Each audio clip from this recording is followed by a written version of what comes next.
Hi everybody, it's July 6, 2025, and I'm here at my happy place, the McDonald's that my little brother Paul Kierans and I used to come to. And we would watch Elvis videos on my smartphone and have coffee. So I'm just recovering from the latest blow. My appeal of the decision designating me a vexatious litigant, taking away my civil rights, the basic human rights that people have to go to court and litigate, the government took away from me.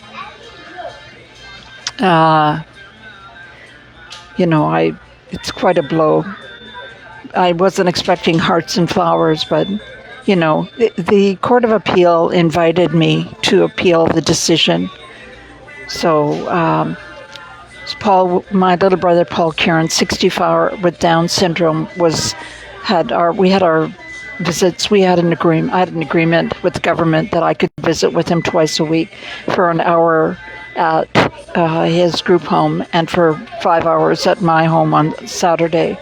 And they terminated that permanently and immediately when I complained to the Burnaby RCMP about a fraudulent and forged power of attorney. What I allege to be, it's obviously forged because it doesn't look.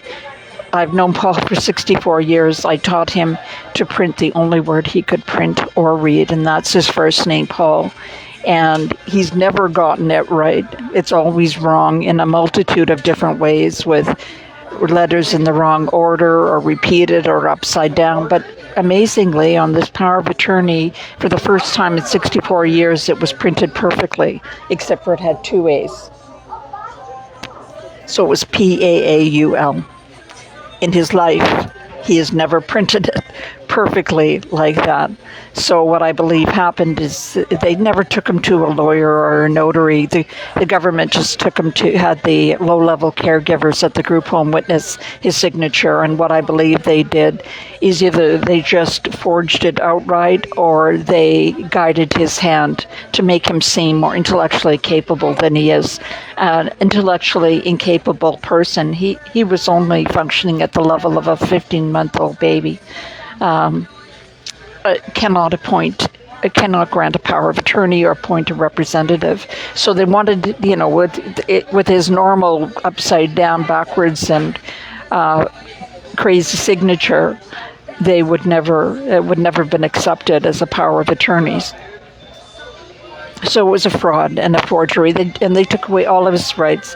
And as soon as when I found, it was also done in secret. Paul had 6 siblings at the time, and the government appointed an 82-year-old Catholic nun 4,000 kilometers away in Ontario as Paul's guardian, who'd only met him face-to-face on a few dozen occasions over the course of his life. Whereas my sisters and I have cared for him at our home on weekends and holidays. So when I complained to the RCMP on August 26th of 2022, the group home, the government immediately they ordered the nun to terminate my visits with Paul, and he was left isolated. Everybody else in our family that lived locally had moved away or died. So I was his only local family member and visitor, and he was locked up in his group home, confined and isolated for 588 days before he had a stroke. And then I believe 2 days after he had the stroke, the nun flew out from Ontario. And then I believe she did medical assistance in dying on him when she found out that the Burnaby RCMP had been ordered by Ottawa. She found out that I knew that I'd been contacted by the Burnaby RCMP, and they told me they'd been ordered by Ottawa to reopen the investigation into the fraudulent forged power of attorney. So as soon as she found that out, Paul was dead within 24 hours. He had his oxygen mask removed, his ventilator removed, and he appeared to me to be sedated to death. Prior to that, he had the stroke on April 13th, and he appeared to me to be, I had no expectations, but he appeared to me to be recovering remarkably. He sat up, he grabbed a book from my hand, he turned the pages. But as soon as the nun found out that I knew that she was being investigated for this fraudulent and forged power of attorney, Paul was dead within 24 hours. So they're really doubling down. The Court of Appeal, it was kind of, I got a call from a lawyer who had watched, and he said of one of the judges, he said, he's just like a deadhead. And he said, if you don't know, a deadhead is like a log in a lake, that it's just underneath the surface, it's just floating underneath the surface, and it's just enough that if you hit it, it'll sink your boat. But he said twice, he said, you did a very good job, Kathleen. And this is a lawyer who's like 10 years older than me, and who I greatly respect, and who was a criminal defense lawyer. And all the, when I was married to, when I had a police officer husband, they all respected him. So for him to say twice, he left a message on my voicemail and said twice, you did a very good job, Kathleen. It meant more than these idiot judges. I guess I shouldn't say idiot judges, but obviously there's something funny going on.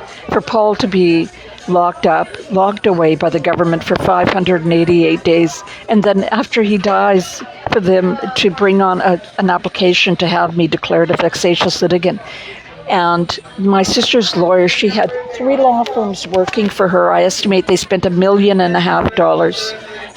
paid for by the Catholic Church. I'm also a Catholic Church member, only I pay the Catholic Church.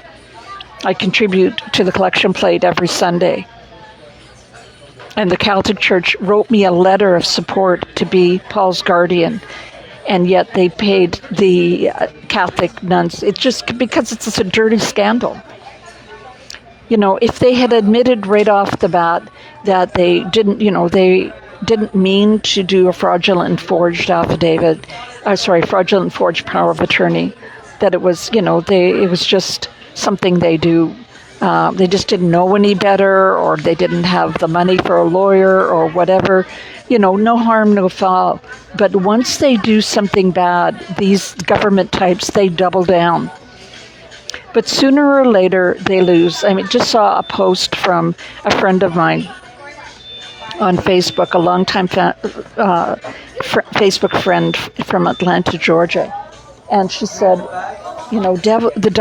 Satan seems to be winning a lot of battles right now, but in the end, God always wins. And I said, amen to that, sister. But what I would say to that is, God always wins if you believe, and if you believe in Jesus, that there still is human free will, and bad people are free to do bad things, and you need the strength to stand up to them. So I've already started working on my application for leave to appeal to the Supreme Court of Canada. I've applied, I think, 4 times in the last 4 years. I have never been successful in even being given permission. But I think this, this time, the judge hearing the vexatious litigant application against me went ahead for 2 full days, even though I had 2 medical certificates saying I could only appear in court for 2 hours per day. So she put my life at, she was reckless. It was Madam Justice Hoffman. She put my life at risk. And then when I got home, I checked the mail on Friday. There was a bill from the Court of Appeal for $250 for hearing dates,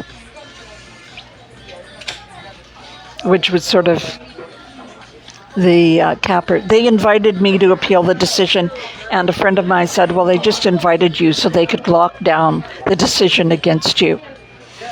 And I think I think that's right. That was, but I had to go through the process anyways. So if you want to help, please write the Burnaby, the officer in charge of the Burnaby detachment of the RCMP, and ask them to reopen the investigation into what I allege to be a fraudulent and forged power of attorney, and into my brother's death, which I watched him be killed right before my eyes. And I wrote them and I said his death was suspicious. They've never interviewed me, not even once. You see all these, I watch all these true crime shows, like 48 hours in Dateline in 2020, and there's always this big meeting or interview where the police interview the complainant, and they get all the particulars of the death of their loved one. I've never been interviewed by the Burnaby detachment of the RCMP, never once, not for a minute. Anyways, please email the officer in charge of the Burnaby detachment of the RCMP, and ask that they reopen the investigation into the fraudulent forged power of attorney and the death of Paul Kierans. So I love you all. I'm out here giving my cat Flurry a walk. Flurry. Say hi.